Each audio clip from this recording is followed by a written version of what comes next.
You are watching Conscious Evolution with Wes Heffernan. I don't want to speak for the feminine, the matriarchal side, because I know they spin the opposite direction we do, right? They're looking from the South Pole up, and we're looking from the North Pole down. If you flush a toilet in the North Hemisphere, which way does it spin? If you flush a toilet in the Southern Hemisphere, which way do you see it spin? It's spinning the same direction, right? If you look at this way, is one thing. Keep it spinning the same way and look down, it's going to be the opposite. So it's just perspective oriented, right? Or perception oriented. I don't know what their story would be, right? I can't even pretend to, but I know, and I'm pretty doggone confident for men in general are masculine energy individuals. This path is the path. You may experience it differently, but it's the same. It's gonna be the same. We're gonna have to make the same types of choices. We're gonna have to make the same types of sacrifices, or choose not to. And what I'm a little interested or curious to see is once you take that unsafe pill, whether that's red or blue, whatever, once you take that unsafe path, there's no real turning back. And the only thing that it will do is, if you choose at that point to turn away from it, is to bring you pain and to bring you suffering, because you know some of the truth, you know enough of the truth. If you ask the question once, you know enough of the truth that if you ever turn your back on that journey, you're not going to have a joyful, fulfilling would be the best word. There's no way to a fulfilling life. The irony is there's no way to a fulfilling life if you don't choose to take that path. So there's your real irony in life. Right. It talks about choose this path, or blessing to cursing. Mm-hmm. So that is your choice. That's right, and you have to make it or not, right? But if you don't make it, you're taking the safe pill. You either choose to take the safe pill, or you take the safe pill by default because you don't choose. The only way you get to crack open the egg and to grow is to take the unsafe route, the route that you know is going to be painful. You know you're going to have to sacrifice. You know you're going to have to do things that you may not really want to do in order to get where you want to get. Man, I've spent so much time away from my family doing this, and I am blessed to have a wife, even in her illness, was strong enough to allow me to come do this and to find my truth. And now we can really begin to see the capacity of human nature, because she's gonna have the space to heal now, because I can provide that, right? I'm the man that she needs me to be, and I'm capable, and I'm confident that I can be what she needs me to be now for her to heal. And I don't know how many places in time you can point at and say that you have two fully healed, connected, unified, synchronized energies, right? Mary Magdalene and Jesus was an example, but we choose to have amnesia and choose to not look at it that way for the most part for the last 2,000 years, right? Adam and Eve would be another example of that, certainly. And I'm sure there's some others, but it's rare. And I can't wait to see what we can do with this. So 10 years from now, where do you see yourself? 10 years from now? I can see myself having an entertainment company focused on, bringing people together and sharing. I can see myself in 10 years, at the very least, having some portion of the homeless aspect, infinite impact, I'm hoping to have infinite impact as a structure in the next year or two. It feels like things are going to happen real fast, and I don't want to hold those expectations, so I don't. I'm going to take one step at a time, but I mean, 10 years, we could literally be breaking ground on our first, I don't even know what to call them yet, town, community. I want to build a school. I want to build a school and build a community around it, right? Because every turn of the cycle, what's the most important thing is what's being fed into the cycle. And so,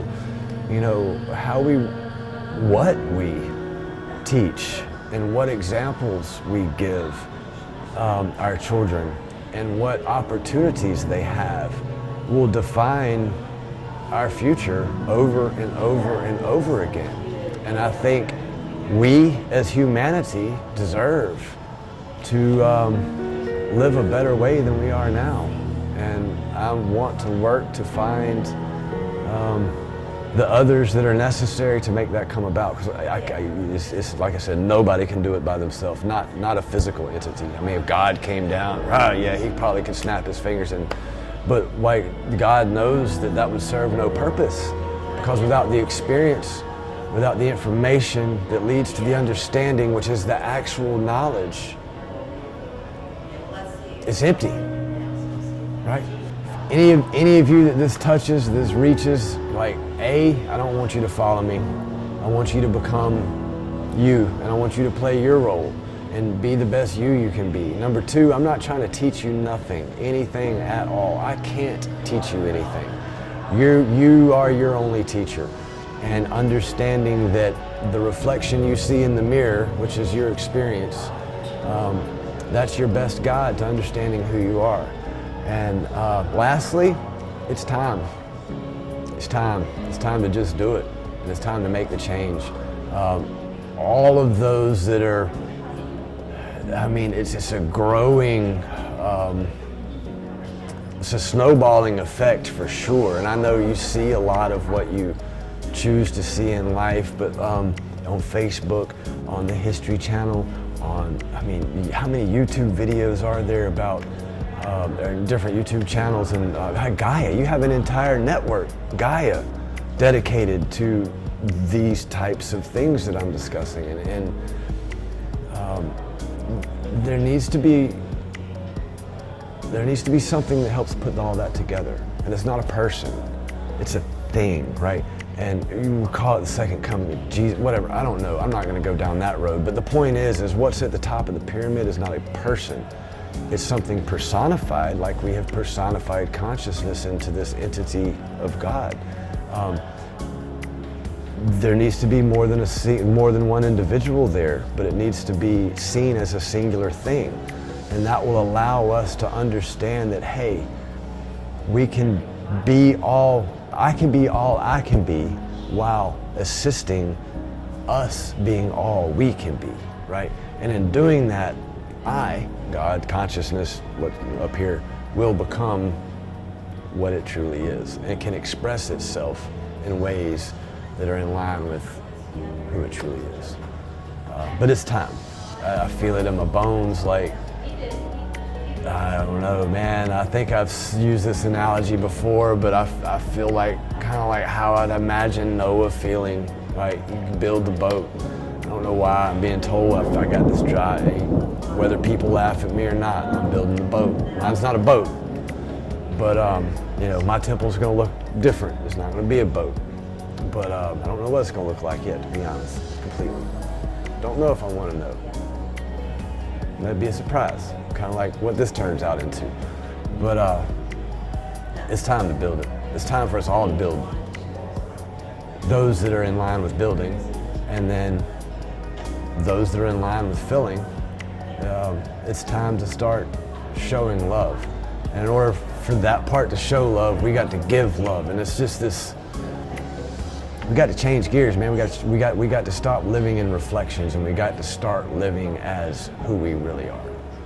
And I want to try to help make that happen by sharing my experience. I want to be the example.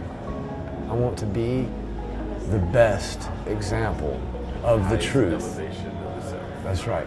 That's right. And I think the only way that I can go further that I currently am now is by helping others fully. I say help others, be the example. That's the only thing I want to do, but in doing so, it will naturally help others to become their true self. And the more people that reach that, the better off we all are. And it's not about even me becoming more. None of that even matters. Like, you know, a third-degree Mason, you're as much of a Mason as you will ever be. So in that sense, like, I don't need anything more than what I have and who I am right now. But I desire for others to be able to share this feeling in this place that I have. And just in the cycles of life in general, like the larger universal clock, if you will, it's time for that change to occur. You know, we're sitting at the change to Aquarius, so to speak, if you want to speak in those terms, and that's where the water bearer fills the vessel that's being created by Pisces. The two opposing forces pulling themselves apart creates the chalice. And that's where we've been in the time of Jesus, Pisces, and now in the time of Aquarius, the water bearer fills that with knowledge, understanding, love, compassion, with the truth about who we are.